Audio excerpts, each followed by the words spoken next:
Hey, it's Jason from Pro Guitar Studio. Welcome back. Today we're going to talk about the fifth mode of the A harmonic minor scale, otherwise known as the E Phrygian Dominant scale. There's actually quite a few names for this, but the sound is what's important here. So just so you can hear a bit of it, or something like this.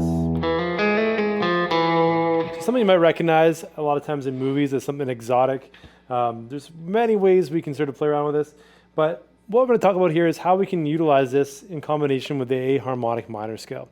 And the piece I played at the beginning there was the scale we're talking about here on one string, and I will get to that. We'll talk about actually how to play through that and use the drone tones or pedal tones to your advantage. But first we'll talk about the A harmonic minor scale, which is where this E Phrygian Dominant scale comes from. So A harmonic minor starts on the A note. So we're going to play the 5th fret, string number 6. We're going to go to the 7th fret, 8th fret, and then the next string down, same thing, 5, 7, 8. And then we're going to play fret number 6 on the D string to 7. So that's one octave there. 5, 7, 8, 5, 7, 8, 6, 7. Now this is very similar to the A minor scale, or A natural minor, otherwise known as A Aeolian scale.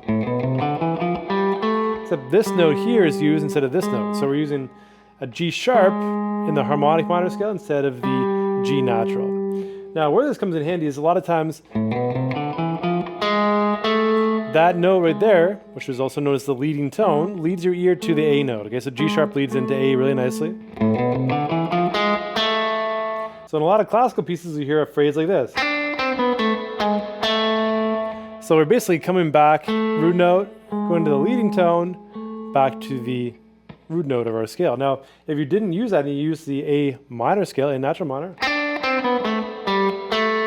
it sounds cool, but it's not as dramatic as that semitone, right? So semitones in all our scales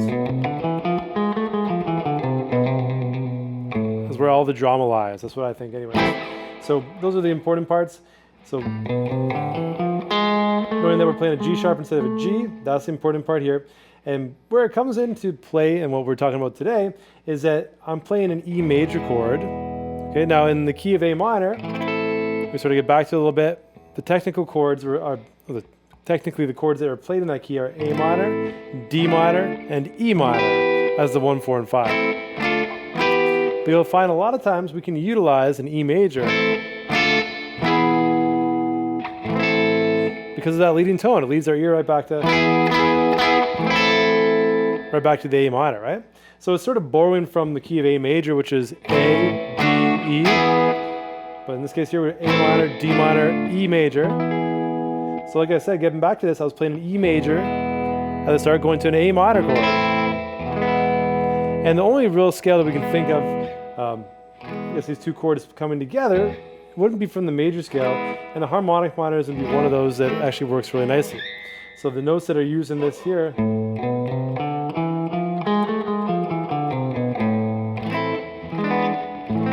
we could use the melodic minor too, but harmonic minor is going to be much more, in my opinion, much more dramatic. So on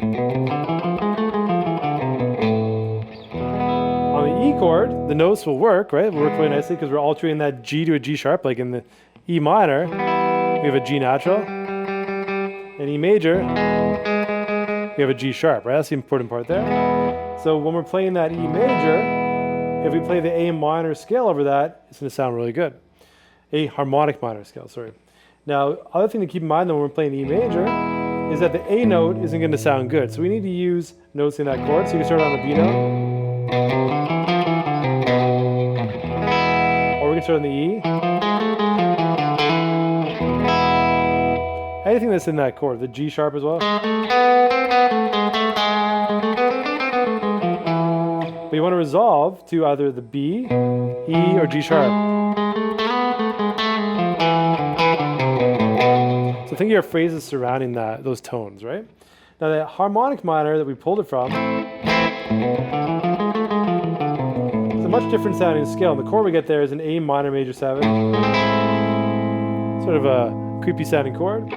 But in this case, when we play the E major, it's normal sounding. It doesn't sound like an off chord. You can play it in pop, rock, anything you can think of there, right? So it works really nicely, but also it adds that exotic sort of sound to it, right?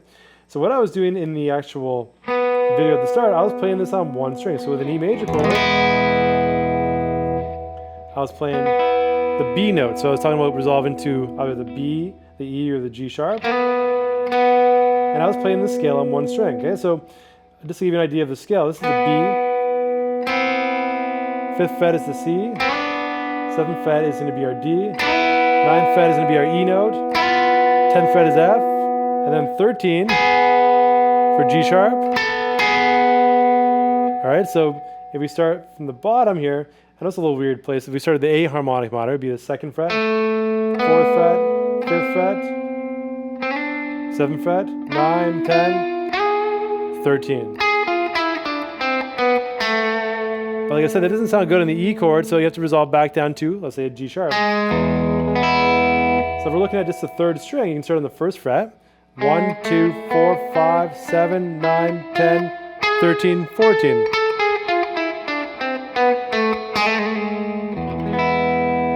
And because in the E chord, we have the first 2 strings open, right? The B and the E. This can sound really cool if we utilize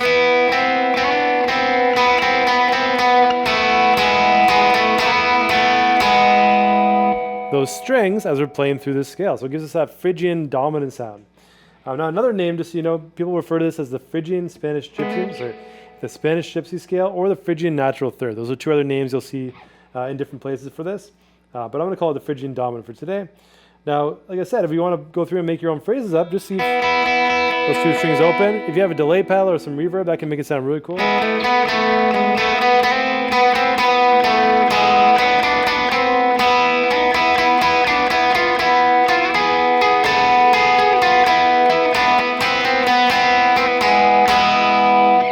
So that can be a lot of fun. So the phrase I played at the start, not as important as understanding how to go through that and make your own, I guess your own phrases with those pedal tones. But I started on the 4th fret. 5, 7, 5, 4, 5, 4. 1, 2, 1. And then 10. 7. And then 13, 14 back and forth. 5.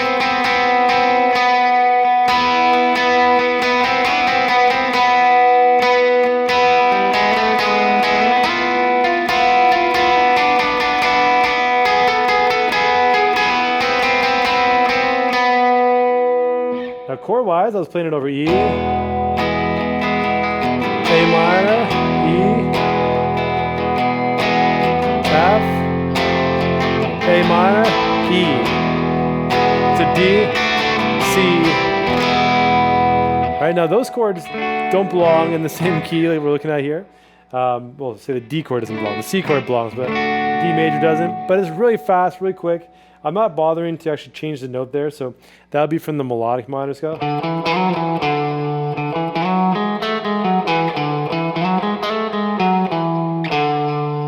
That would fit D major, right?